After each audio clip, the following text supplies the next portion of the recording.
Hello viewers, welcome to ఏకమైన్స్ academy. ఈ రోజు మనం ఎన్వైరన్మెంట్ పాయింట్ ఆఫ్ వ్యూలో బయోస్ఫియర్ రిజర్వ్స్ గురించి డిస్కస్ చేద్దాం. సో కొంతమంది స్టూడెంట్స్ బయోస్ఫియర్ రిజర్వ్స్ మీద వీడియో చేయమని అడిగారు. సో వాళ్ళ కోసం ఈ వీడియో. సో ఫస్ట్ మనం ఈరోజు డిస్కస్ చేసేవి ఏంటి, వైఎన్ న్యూస్ అనేది చూద్దాం.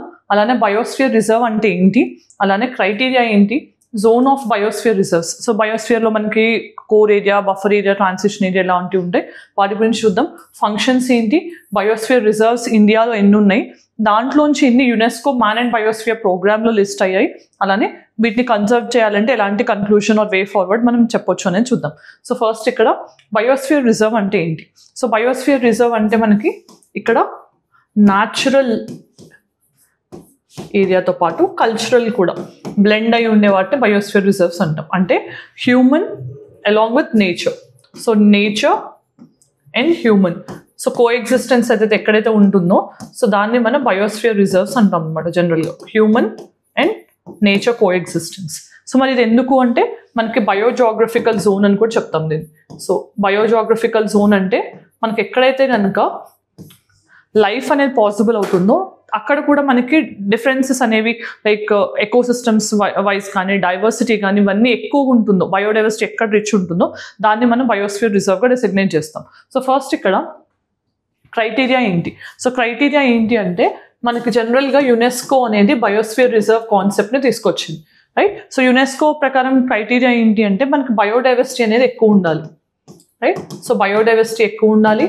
దాంతోపాటు మనకి జనరల్గా ఎండమిక్ స్పీసెస్ కానీ, ఓకే. సో ఎండమిక్ స్పీసెస్ అంటే అక్కడ నేటివ్గా ఉండే స్పీసెస్ ఎక్కువ ఉండటం కానీ, మనం బయోడైవర్సిటీలో కన్సర్వ్ చేసే ఫ్లోరా ఫౌనా అనే దానికి స్పెషల్ ఇంపార్టెన్స్ ఉండటం కానీ ఇలాంటివి ఉన్నప్పుడు ఏంటంటే పర్టికులర్గా దాన్ని బయోస్ఫియర్ రిజర్వ్గా డెసిగ్నేట్ చేస్తారు. సో జనరల్గా మనకి బయోస్ఫియర్ రిజర్వ్లో ఏమేమి ఉంటాయి, మనకి ట్రైబల్ ఏరియాస్ ఏవైతే ఉంటాయో ట్రైబల్ ఏరియాస్లో వాళ్ళు ఉంటూ ట్రైబల్ నాలెడ్జ్ ఏదైతే ట్రెడిషనల్ నాలెడ్జ్ ఉంటుందో దాన్ని బయోడైవర్సిటీ కన్జర్వేషన్కి యూజ్ చేస్తూ ఉంటారనమాట. సో మనకి న్యాచురల్ కన్జర్వేషన్ అంటే నేచర్ని కన్జర్వ్ చేస్తూనే కల్చరల్ ఐడెంటిటీ ఆఫ్ ద ట్రైబ్స్ని ప్రొటెక్ట్ చేయడానికి ఏదైతే ఆఫర్ చేస్తుందో దాన్ని మనం బయోడైవర్సిటీ ఆర్ బయోస్ఫియర్ రిజర్వ్గా డెసిగ్నేట్ చేస్తాం. సో ఇక్కడ ఫస్ట్ అసలు బయోస్ఫియర్ రిజర్వ్స్ అనేవి ఎలా జోన్స్ ఉంటాయి అని అంటే ఫస్ట్ ఇక్కడ కనిపిస్తుంది కదా, ఇది కోర్ ఏరియా అనమాట. సో కోర్ ఏరియాలో ఏంటి మనకి హ్యూమన్ ఇంటర్ఫీరెన్స్ అనేది అసలు ఉండకూడదు.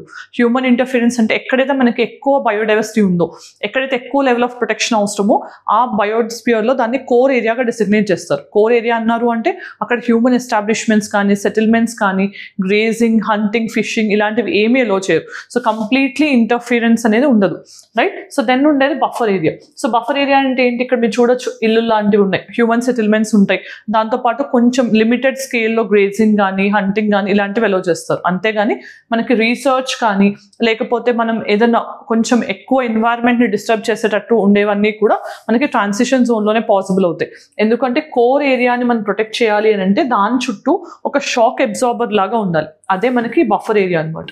సో బఫర్ ఏరియా చుట్టూ మనకి హ్యూమన్స్ మీద పెద్ద రెస్ట్రిక్షన్స్ లేకుండా మ్యాక్సిమం యాక్టివిటీస్ని ఎలో చేసేది ట్రాన్సిషన్ ఏరియా అనమాట, రైట్. సో కోర్ ఏరియా అంటే ఎక్కువ ప్రొటెక్షన్ ఉంటుంది, బఫర్ ఏరియాలో ఇంకొంచెం తక్కువ, దెన్ ట్రాన్సిషన్లో మ్యాక్సిమం హ్యూమన్ యాక్టివిటీస్ అనేవి ఎలో చేస్తారు. సో ఇది డెసిగ్నేషన్ అనమాట.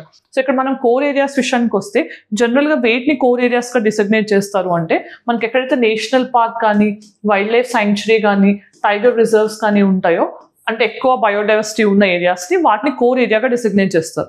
దీనివల్ల మెయిన్ జాబ్ ఏంటి, అసలు మనం ఎందుకు చేయాలి అని అంటే హ్యూమన్ యానిమల్ కాన్ఫ్లిక్ట్ అనేది జరగకుండా చూసుకోవాలి. ఫర్ ఎగ్జాంపుల్ మనకి మహారాష్ట్రలో కొన్ని సంవత్సరాల కిందట అవని అని ఒక టైగ్రెస్, ఓకే. సో ఒక ఫీమేల్ టైగర్ వల్ల ఏమైంది, సో అది దాడి చేయడం వల్ల దాన్ని చివరికి చంపేయాల్సిన సిచ్యువేషన్ వచ్చింది హ్యూమన్ మీద అటాక్ చేయడం వల్ల. అది ఎందుకు అంటే మనం ఎప్పుడైతే క్లోజ్గా వైల్డ్ లైఫ్కి దగ్గరలో ఉంటామో వైల్డ్ లైఫ్కి లిమిట్స్ తెలియదు కాబట్టి, బౌండరీస్ తెలియదు కాబట్టి హ్యూమన్ ఎన్క్రోచ్మెంట్స్లోకి వచ్చే ఛాన్స్ ఉంటుంది. దానివల్ల ఏమవుతుంది మనకి హ్యూమన్ యానిమల్ కాన్ఫ్లిక్ట్ అవుతుంది. సో అది ఐదర్ హ్యూమన్స్ ఇంజూర్ అవ్వడమైనా లేకపోతే మనకి వైల్డ్ లైఫ్ ఇంజూర్ అవ్వడమైనా జనరల్గా జరుగుతూ ఉంటుంది. అది అన్ని తగ్గించాలి, బయోడైవర్సిటీని మనం ప్రాపర్గా కన్సర్వ్ చేయాలి అనే రీజన్కి ఈ కోర్ ఏరియాస్ని డెసిగ్నేట్ చేస్తాం. సో ఇక్కడ హ్యూమన్ ఇంటర్ఫిరెన్స్ అనేది 0. Then buffer zone. Buffer zone ఏంటి, కోర్ ఏరియా చుట్టూ ఉండే జోన్ని బఫర్ జోన్ అంటాం. ఈ బఫర్ జోన్లో ఏంటి లిమిటెడ్ స్కేల్లో మనకి యాక్టివిటీస్ని ఎలో చేస్తారు. అంటే హ్యూమన్ సెటిల్మెంట్స్ ఎలో చేయనప్పటికీ కూడా మనకి గ్రేజింగ్ కానీ ఫిషింగ్ కానీ లిమిటెడ్ టూరిజం కానీ eco tourism type of things వాటిని ఎలో చేస్తుంటారు. సో ఇదేంటి కోర్ ఏరియాస్ యొక్క ఆ పర్పస్ని ఫిల్ చేయాలి అన్నా, మనం ఫుల్ఫిల్ చేయాలన్నా కూడా మనకి దాని చుట్టూ ఒక షాక్ అబ్జార్బర్ లాగా ఉండడం కోసం బఫర్ ఏరియాని క్రియేట్ చేస్తాం, right. Then next transition zone. ఈ ట్రాన్సిషన్ జోన్ అంటే ఏంటి? ట్రాన్సిషన్ జోన్ అనేది మనకి ఇక్కడ హ్యూమన్ సెటిల్మెంట్స్ని ఎలో చేస్తాం. సో ఇది ఆల్మోస్ట్ ఇక మనకి ఎక్కువ రెస్ట్రిక్షన్స్ లేని జోన్. సో ఇక్కడ ఏంటి అంటే మనకి నార్మలైజ్ అవ్వడానికి, అంటే బయోడైవర్సిటీతో పాటు హ్యూమన్ కో ఎగ్జిస్టెన్స్ అనేది కూడా అవసరం. రీసెర్చ్ అండ్ డెవలప్మెంట్ కానీ, మనం లైక్ ఎకనామికల్లీ ఇంపార్టెంట్ ఏరియాస్ ఏదైతే ఉంటాయో, అంటే ఎకలాజికల్లీ ఇంపార్టెంట్ అయినప్పటికీ కూడా ఎకనామిక్గా కూడా అవి ఇంపార్టెంట్ అనుకున్న ఏరియాస్ని ట్రాన్సిషన్ జోన్ నుంచి మనం ఆ బెనిఫిట్స్ని పాస్ ఆన్ చేయడానికి డెసిగ్నేట్ చేస్తూ ఉంటారు, రైట్. సో దెన్ ఇక్కడ మనకి మెయిన్గా ఫంక్షన్స్ ఆఫ్ బయోస్ఫియర్ రిజర్వ్ ఏంటి? కన్జర్వేషన్. సో ఎకోసిస్టమ్తో పాటు మనకి జనరల్గా ఎన్వైర్మెంటల్ కన్జర్వేషన్ కూడా బయోస్ఫియర్స్ ఆఫర్ చేస్తాయి. సో జనరల్గా ఏంటి, మనకి బయోస్ఫియర్ అనేది ఒక ల్యాండ్ అవ్వచ్చు, రైట్. సో టెరెస్ట్రియల్ అవ్వచ్చు, లేదంటే మెరైన్ కూడా అవ్వచ్చు, ఆర్ ఎక్వాటిక్ అవ్వచ్చు. సో ఏ ఎకోసిస్టమ్ అయినా అవ్వచ్చు యునెస్కో క్రైటీరియా ప్రకారం. సో అలాంటి వాటిని కన్సర్వ్ చేయడం అనేది చాలా ఇంపార్టెంట్. అలా మనం బయోస్ఫియర్స్ని కన్సర్వ్ చేస్తే కనుక ఏమవుతుంది, అక్కడ ఉండే స్పీసీస్ కన్సర్వేషన్ అనేది చాలా ఇంపార్టెంట్ మనకి. ఆ బయోడైవర్సిటీ కన్సర్వ్ చేస్తే కనుక మనకి ఎకోసిస్టమ్లో ఈక్విలిబ్రియం అనేది అచీవ్ చేయగలం. సో దానికోసం కూడా ఇది ఇంపార్టెంట్. Then development. డెవలప్మెంట్ అంటే ఏంటి? మనకి ఇక్కడ sustainable development. So sustainable development అనేది మనకి ఎప్పుడైనా ఫ్యూచర్లో అన్ని ప్రాబ్లమ్స్, ఎకలాజికల్ ప్రాబ్లమ్స్కి సొల్యూషన్ అనమాట. మరి సస్టైనబుల్ డెవలప్మెంట్ అనేది ఏ విధంగా ఉండాలి? It is a blend of social, economic and environmental aspects. ఈ మూడిటి యొక్క బ్లెండ్ ఏంటి అంటే సస్టైనబుల్ డెవలప్మెంట్. అంటే బయోస్ఫియర్ రిజర్వ్స్లో మనకి హ్యూమన్ హ్యాబిటేషన్స్ ఉంటున్నాయి, ఎకనామిక్ యాక్టివిటీస్ని మనం ఎలో చేస్తాము on limited scale, the same time environmental preservation కూడా చేస్తాం. కాబట్టి సస్టైనబుల్ డెవలప్మెంట్ ఆఫర్ చేయడం అనేది main function of biosphere reserve. Then logistic support. Logistic support ఏంటి? మనకి రీసెర్చ్ అండ్ డెవలప్మెంట్ని కానీ, కొత్త కొత్త స్పీసెస్ని ఎలా కన్సర్వ్ చేయాలని, ఇలాంటి ఇన్నోవేటివ్ టెక్నిక్స్ని మనం యూస్ చేయాలన్నా కూడా అది బయోస్ఫియర్ రిజర్వ్స్ నుంచి మనకి ఆఫర్ చేస్తుంది, రైట్. సో ఇవి దెన్ ఇప్పుడు బయోస్ఫియర్ రిజర్వ్స్ ఎన్ని ఉన్నాయి ఇండియాలో అని చూద్దాం. సో ఇది మ్యాపింగ్ పాయింట్ ఆఫ్ వ్యూలో మీరు చూసినా ఇట్స్ ఓకే. అదర్వైజ్ మీరు ఒక్కొక్కటి మనం లిస్ట్ బై లిస్ట్ కూడా చూడొచ్చు, రైట్. సో కోల్డ్ డెజర్ట్ ఇది ఎక్కడ ఉంది? మనకి హిమాచల్ ప్రదేశ్లో ఉంది. సో నందాదేవి ఉత్తరాఖండ్. సో తర్వాత ఇక్కడ కచ్ చూసారు, కచ్ అనేది గుజరాత్లో ఉంది. దెన్ పచ్మర్హి మధ్యప్రదేశ్, పన్నా మధ్యప్రదేశ్, అండ్ అచన్కర్ అమర్కంటక్ ఇది కూడా మధ్యప్రదేశ్. అంటే బయోస్ఫియర్ రిజర్వ్స్ 3 ఉన్న స్టేట్ మధ్యప్రదేశ్. ఇది మనకి ట్రాన్స్ బౌండరీగా చెప్పొచ్చు, ఎందుకంటే మధ్యప్రదేశ్తో పాటు ఛత్తీస్గఢ్లో కూడా ఉంది. సిమ్లీపల్ ఒడిస్సా, సుందర్బన్ వెస్ట్ బెంగాల్, నోక్రెక్ మేఘాలయ, డిబ్రూ సాయికోవా అస్సాం, కాంచన్జంగా సిక్కిం, మానస్ అస్సాం, దిబంగ్ అరుణాచల్ ప్రదేశ్, రైట్. సో దాని తర్వాత శేషాచలం ఆంధ్రప్రదేశ్లో ఉంది, నీలగిరి తమిళనాడు, కర్ణాటక, కేరళ ట్రాన్స్టెన్షన్లో ఉంది. అండ్ గల్ఫ్ ఆఫ్ మన్నార్ అనేమో మనకి మన్నార్ ఏదైతే గల్ఫ్ ఆఫ్ మన్నార్ అనేది మనకి అండమాన్ పాక్ స్ట్రైట్ భాగంలో ఉంటుంది. దెన్ మనకి ఇక్కడ అగస్త్యమలై, ఈ డాట్ అనేది కేరళ అగస్త్యమలైలో ఉంది. And Great Nicobar, right. So Andaman and నికోబార్కి సంబంధించిన గ్రేట్ నికోబార్ ఐలాండ్లో మనకి ఇది ఉంది. సో ఇవన్నీ కూడా మనకి 18 బయోస్ఫియర్ రిజర్వ్స్ ఉన్నాయి. సో ఇక్కడ ఆ లిస్టింగ్ అనేది ఇవ్వడం జరిగింది. సో ఈ 18 బయోస్ఫియర్ రిజర్వ్స్ వాటి లొకేషన్స్ ఫస్ట్ మీరు తెలుసుకోవాల్సిన ఇన్ఫర్మేషన్ అనమాట. సో ఏదైనా కూడా మీరు ఇన్ డెప్త్ వెళ్ళకుండా ఫస్ట్ ఏ బయోస్ఫియర్ ఏ లొకేషన్ ఆర్ ఏ స్టేట్లో ఉంది, ఫస్ట్ ఇది కన్ఫామ్గా మీకు 18 ఎక్కడ ఉన్నాయని తెలిసిన తర్వాత దాని యొక్క ఫీచర్స్ ఏంటి, దాని యొక్క స్పెషాలిటీస్ ఏంటి, ఇలాంటి వాటిని కొంచెం బిల్డప్ చేసుకుంటూ పెంచుకోండి నాలెడ్జ్ అనేది, రైట్. సో ఇక్కడ Pachmarhi, Achanakmar Amarkantak, then Kutch Gujarat. Largest area wise ఏంటి అంటే మనకి బయోస్ఫియర్ రిజర్వ్స్లో కచ్, రైట్. సో ఇక్కడ చూడండి మనకి దీంట్లో కంచన్జంగా ఇది ఏంటి అంటే ఫస్ట్ న్యాచురల్ అండ్ కల్చరల్ రెండు మిక్స్డ్ అనమాట. So first mixed biodiversity heritage site ఏది ఇండియా నుంచి అని అంటే కనుక మనకి కంచన్జంగా. సో ఇది ఎందుకు అంటే న్యాచురల్ ప్లస్ కల్చరల్. సో జనరల్గా మనకి వరల్డ్ హెరిటేజ్ సైట్స్ అనేవి యునెస్కో మనకి ఐదర్ న్యాచురల్ కేటగిరీలో లేదంటే కల్చరల్లో ఇస్తుంది. బట్ అలా ఫస్ట్ టైం మనకి బ్లెండ్ ఆఫ్ మోత్ ఇచ్చింది మిక్స్డ్ అంటే అది కంచన్జంగా నుంచి, right. So then area wise largest Kutch, okay. So then first biosphere reserve మనకు డెసిగ్నేట్ చేసింది ఏంటి అంటే నీలగిరి తమిళనాడు కేరళ బార్డర్ అనమాట, రైట్. సో దెన్ ఇప్పుడు ఒకసారి మ్యాన్ అండ్ బయోస్ఫియర్ ప్రోగ్రామ్ గురించి చూద్దాం. ఇదేంటి? యునెస్కో యొక్క ఇనిషియేటివ్. సో యునెస్కో అనేది మనకి 1971లో ఈ ఇనిషియేటివ్ని స్టార్ట్ చేసింది. ఎందుకు? బయోస్ఫియర్ కన్జర్వేషన్ కోసం తీసుకున్న ఎఫర్ట్. మరి ఇదేంటి? ఇంటర్ గవర్నమెంటల్ ఎఫర్ట్ అనమాట. అంటే డిఫరెంట్ కంట్రీస్ అన్ని కలిసి కొలాబరేట్ చేసుకుంటూ బయోస్ఫియర్స్ని కన్సర్వ్ చేయడానికి ఒక ఇనిషియేషన్. సో మరి దీని ప్రకారం మనకి అసలు ఎన్ని బయోస్ఫియర్ రిజర్వ్స్ ఉన్నాయి వరల్డ్ మొత్తం అంటే కనుక 738 బయోస్ఫియర్ రిజర్వ్స్ ఉన్నాయి across 134 countries. సో ఇవేమో కంట్రీస్, ఇవేమో బయోస్ఫియర్ రిజర్వ్స్. దాంతోపాటు మనకి 22 ట్రాన్స్ బౌండరీ సైట్స్ కూడా ఉన్నాయన్నమాట. అంటే 2 కంట్రీస్లో కూడా స్ప్రెడ్ అయిన సైట్స్ లాంటివి మనకి 22 ఉన్నాయి, రైట్. సో ఇవన్నీ కూడా మనకి యునెస్కో డెసిగ్నేట్ చేసిన బయోస్ఫియర్ రిజర్వ్స్, రైట్. దెన్ అసలు మ్యాన్ అండ్ బయోస్ఫియర్ ప్రోగ్రామ్ అనేది మనకి ఎప్పుడు లాంచ్ చేశారు? 1971లో. ఆబ్జెక్టివ్ ఆర్ ఎయిమ్ ఏంటి ఇక్కడ మనకి మెయిన్గా?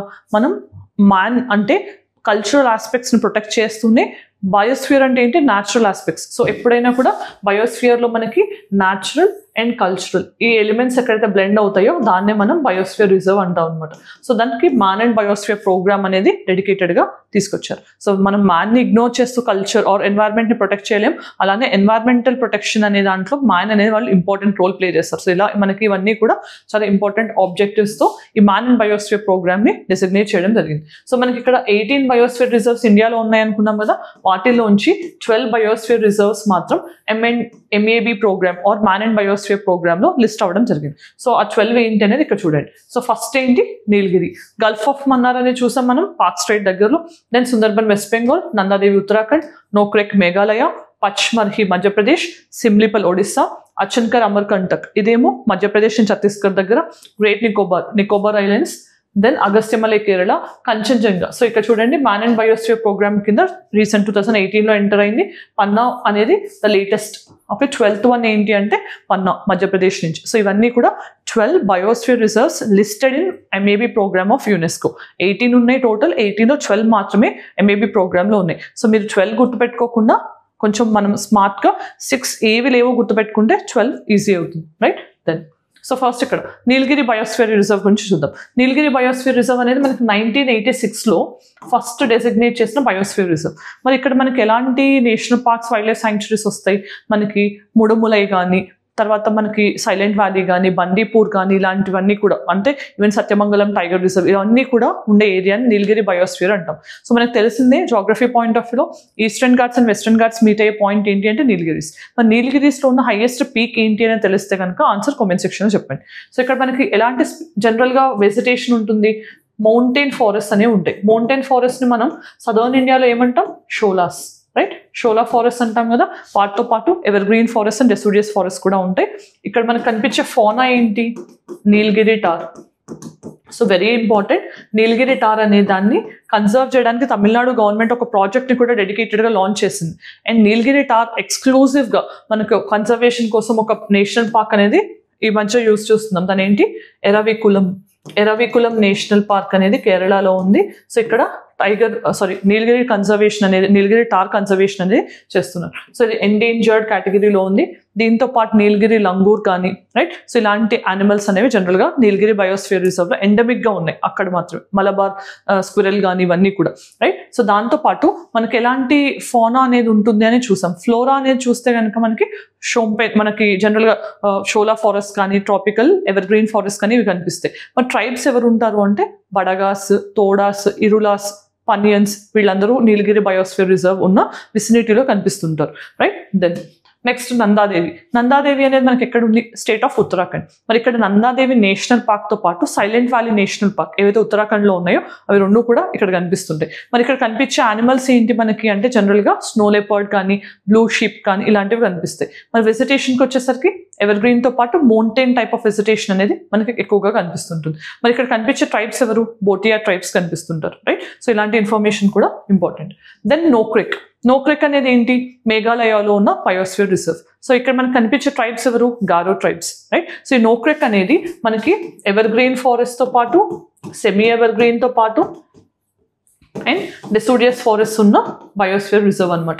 సో ఇక్కడ మనకు కనిపించేది గారో ట్రైబ్స్ ఎక్కువగా, రైట్. సో ఇక్కడ కనిపించే ఫోనా ఏంటి అంటే జనరల్గా మనకి స్నో లెపర్డ్ కానీ ఇలాంటివి, రైట్. ఈవెన్ అస్సాంలో కనిపించే హులక్ గుబ్బన్ కానీ, లేకపోతే మనకి రెడ్ పాండా కానీ, లంగూర్ అని అంటాం కదా, గోల్డెన్ లంగూర్, ఇలాంటివన్నీ కూడా ఇక్కడ కనిపిస్తుంటాయి. దాంతోపాటు గల్ఫ్ ఆఫ్ మన్నార్. మరి gulf of Mannar biosphere reserve అనేది మనకి ఉన్న మెరైన్ బయోస్ఫియర్ రిజర్వ్స్లో ఒకటి, రైట్. ఈ మెరైన్ బయోస్ఫియర్ రిజర్వ్ అనేది చాలా ఇంపార్టెంట్, ఎందుకంటే బయోస్ఫియర్ రిజర్వ్స్ అన్ని టెరెస్ట్రియల్ అవ్వాల్సిన అవసరం లేదు, మెరైన్ కూడా అవ్వచ్చు. సో ఈ Gulf of Mannar biosphere reserve అనేది మనకి Tamil Nadu Coast, so almost eastern Coast of తమిళనాడులో ఉంది.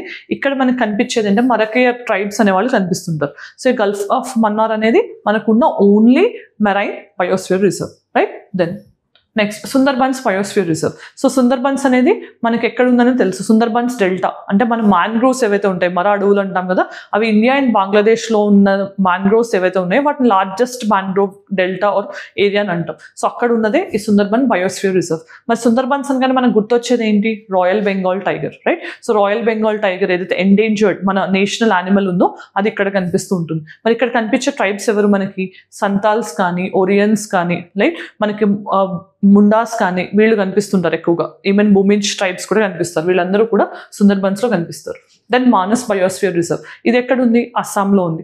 ఇక్కడ మనకి మెయిన్గా అస్సాంలో రైనోసరస్ని, మన వన్ హార్న్ రైనోసరస్ ఏదైతే మనకి కాజిరంగాలో కనిపిస్తుందో దాన్ని రీసెంట్గా 2017లో మానస్కి ట్రాన్స్లోకేట్ కూడా చేశారు. సో ఇక్కడ ఇవి కనిపించడంతో పాటు హుల్లాక్ గిబ్బన్ కానీ ఇలాంటివన్నీ యానిమల్స్ కనిపిస్తుంటాయి. వెజిటేషన్ విషయానికి వస్తే మనకి semi evergreen and deciduous forest and evergreen forest కనిపిస్తుంటాయి, right? So then Great Nicobar biosphere reserve. సో ఇది ఎక్కడ ఉంది? మనకి అండమాన్ అండ్ నికోబార్ ఐలాండ్స్లో ఉంది. మనకి ఇక్కడ గలాతియా, క్యాంప్బెల్ బే నేషనల్ పార్క్ ఇవన్నీ కూడా ఉన్నాయి. అండ్ ఫేమస్ ఇక్కడ ఏంటి అంటే డ్యూగాంగ్. డ్యూగాంగ్ ఏమంటాం? సీ కవ్ అని కూడా అంటాం, రైట్? సో డ్యూగాంగ్ అనేది కనిపిస్తుంది. ఎక్కువ టర్టిల్ స్పీసెస్ కనిపిస్తుంటాయి. సో ఇవన్నీ కూడా ఎవర్ గ్రీన్ ఫారెస్ట్ అనేవి నికోబార్లో కనిపిస్తాయి. సో ఇవన్నీ కూడా గ్రేట్ నికోబార్ యొక్క ఫీచర్స్. దెన్ సిమ్లిపల్. సిమ్లిపల్ అనేది ఎక్కడ ఉంది? మనకి ఒడిస్సాలో ఉంది. సిమ్లిపల్ బయోస్ఫియర్ రిజర్వ్ అనేది ఒడిస్సాలో ఉంది. ఇక్కడ మనకి మెయిన్గా మయూర్భంజ్ ఆ పర్టికులర్ ఏరియాస్లో ఈ బయోస్ఫియర్ రిజర్వ్ అనేది ఉంది. సో మనకి ఇక్కడ మెయిన్గా కనిపించే ట్రైబ్స్ ఎవరు? బుమిజ్ ట్రైబ్స్ కానీ, హో ట్రైబ్స్ కానీ, సంతాల్స్ కానీ వీళ్ళు కనిపిస్తుంటారు. సో మరి ఇక్కడ కనిపించే యానిమల్స్ ఏంటి?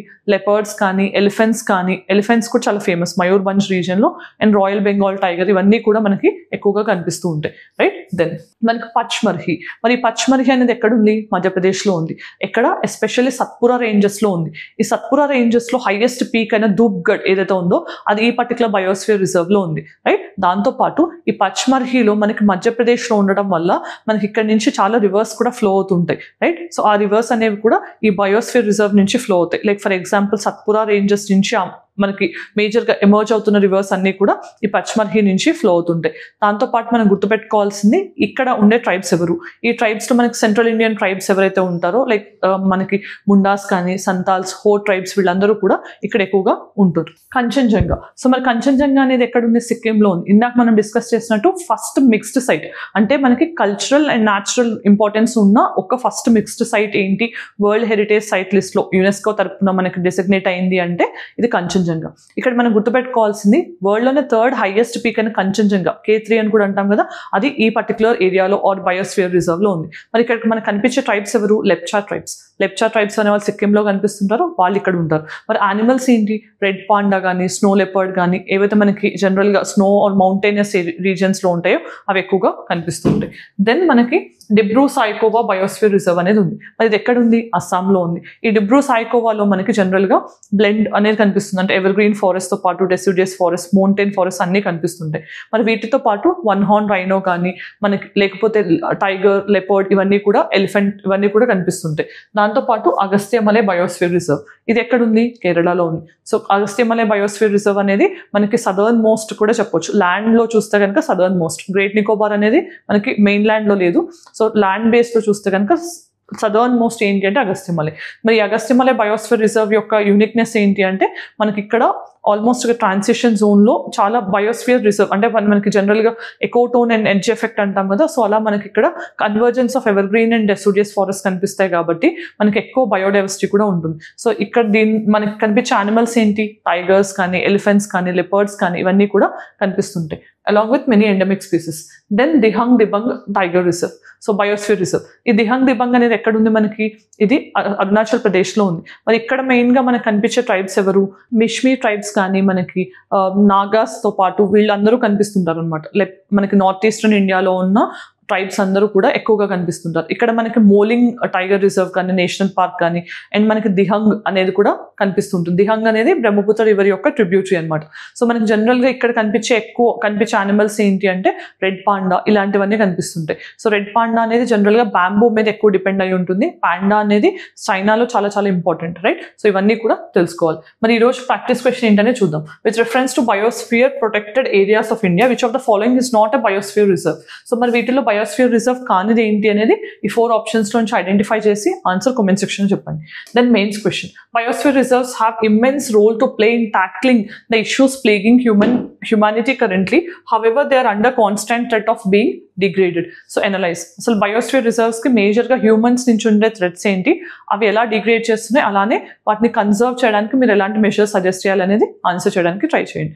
మరి ఈ పర్టికులర్ వీడియోలో మనం ఏం డిస్కస్ చేసాం, బయోస్ఫియర్ రిజర్వ్స్ అనే కాన్సెప్ట్ చూసాం, బయోస్ఫియర్ రిజర్వ్స్ లో ఉండే జోన్స్ చూసాం, దాంతోపాటు ఫంక్షన్స్ ఏంటి, ఎన్ని బయోస్ఫియర్ రిజర్వ్స్ ఇండియా నుంచి ఉన్నాయి, ఆ 18 లోంచి ఎన్ని MAB ప్రోగ్రామ్లో కవర్ అయ్యాయి, and 12 programmes or 12 biosphere reserves లోంచి కూడా ఇంపార్టెంట్ ఫీచర్స్ ఏంటి మీరు గుర్తుపెట్టుకోవాల్సిన ఎగ్జామినేషన్ పాయింట్ ఆఫ్ లో డిస్కస్ చేయడం జరిగింది. ఈ వీడియో మీకు నచ్చితే మీ ఒపీనియన్ కామెంట్ సెక్షన్లో చెప్పండి. That will definitely Boost us in doing more videos. Thank you for watching. All the best.